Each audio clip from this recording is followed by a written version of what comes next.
সবাইকে ধন্যবাদ জানাই। আমার ঢাকা মহানগর দক্ষিণ খন্দকার এনামুল হক এনাম ভাই এবং ঢাকা মহানগর দক্ষিণ খন্দকার নয়ন ভাইকে ধন্যবাদ জানাই আমাকে বক্তব্য দেওয়ার জন্য। আমি দুইটা কথা বলেই বক্তব্য শেষ করব। আজকে আমরা বিএনপি করি দেখেই আমরা ইজ্জত সম্মান পাই। যদি বিএনপি না করতাম তাহলে ইজ্জত সম্মান পাইতাম না, ঘর থেকে বেরোনোর টাইমে সালাম পাইতাম না।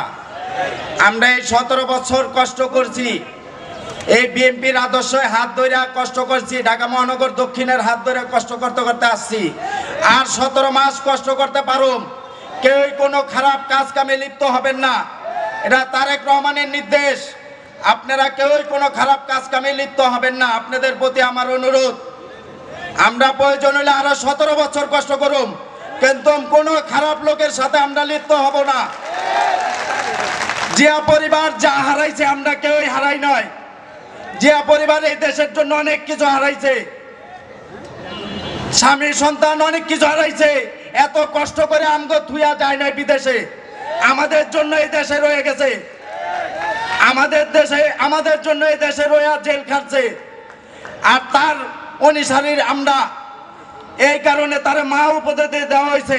আমার বাবা মা নাই, তারপরে এত কষ্ট পাই নয়। আমার নেত্রী জেলখানায় থাকাকালীন যে কষ্ট পাইছি, আমি 4 মাস জেল খাটছি, তাও কষ্ট পাই নয়।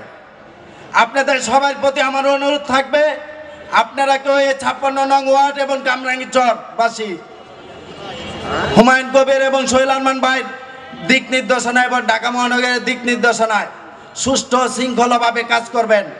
আপনারা কেউই কোনো ঝগড়া বিবাদ কুচক্র মহলের কান কথায় জড়াইবেন না।